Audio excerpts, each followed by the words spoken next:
If you just install Minimeter and open it for the first time, it probably looks confusing. There are so many buttons, panels, and tools that you don't even know where to start. But don't worry, by the end of this video, you will understand what every important part of the interface does.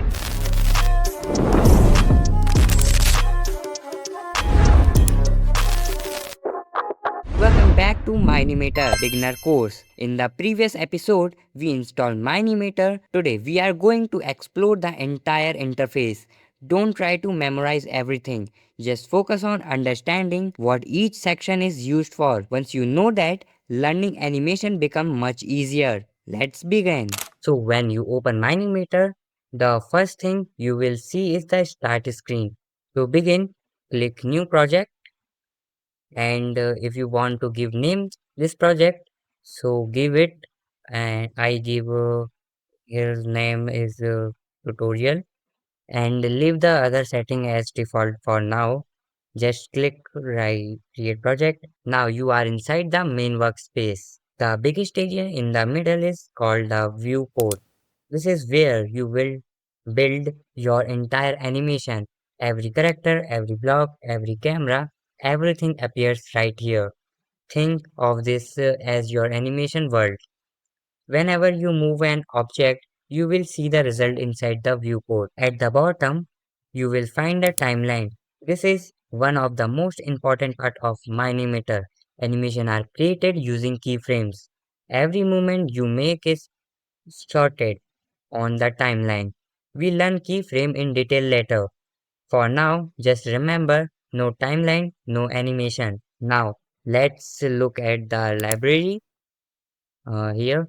This is where you can add almost everything into your project. Characters, block, item, particles, light, camera, and many other objects. Whenever you need something inside your scene, this is usually where you will find it.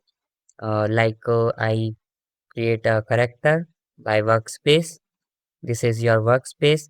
And block, I take block, and I also take item, and I also take a particle, here particle like this, and you will see here the list of the many things like character, block, item, particles, and etc. You want to list something, and you also see in timeline. This is called workspace or outliner. You can simply select object from this list. As your project becomes bigger, this panel becomes extremely useful. And whenever you click on an object, its setting appear over here. This is called property panel. Here you can change things like position, rotation, and scale, visibility here, and colors. If you collect materials, you can change color. By blend color, you can change his color, and many more options depending on the selected object. You will spend a lot of time where will animating, and if you click here, so you can see here bend option is also appear. And now at the top you will find different tools. This tool help you move, rotate, scale. If you click move or just press G, you can move your object.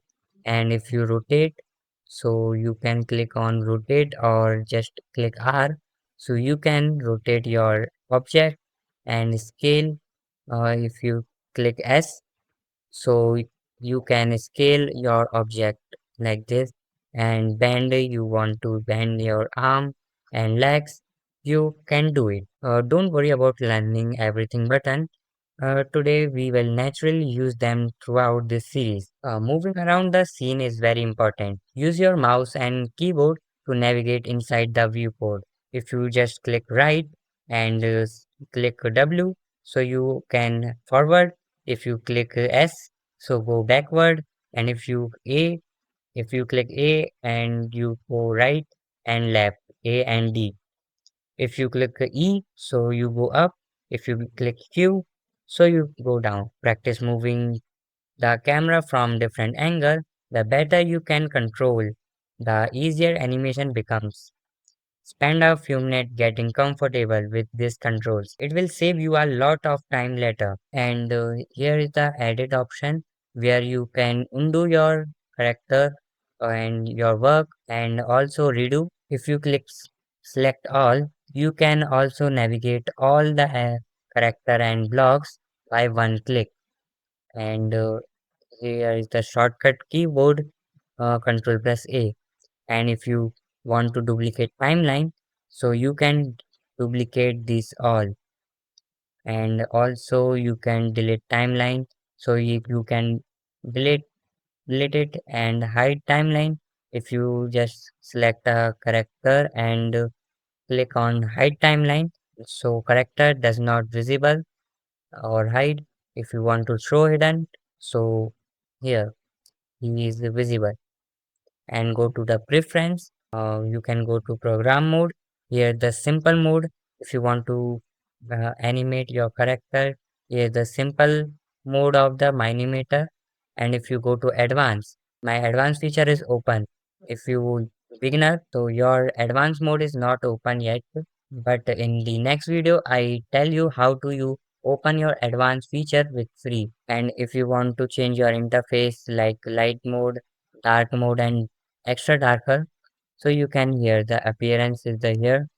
And if you want to change your language according to you, English and extra, if you want to add a language, so click here and want to change your language, many more option is here. If you want to check controls and change your keyboard setting, so here you can change it. But before ending today's lesson, always remember to save your project. Just go to the file and click on Ctrl plus S or save project. If you click, your project will save successfully. Or if you click save project as, choose a location and give your project a name. Getting into the habit of saving often can prevent losing your work. And that's the Minimator interface. Right now, you don't need to remember every button, just knowing where everything is more enough. As we continue this course, you will naturally become familiar with every tool, and I will show you render, image and animation. So, this video help you. Make sure to leave a like and subscribe for the next episode. In the next video, I will show you a hidden Minimator feature that many beginners think is premium, but it's actually free. You would not want to miss it. Thanks for watching and I will see you in the next one. Bye bye.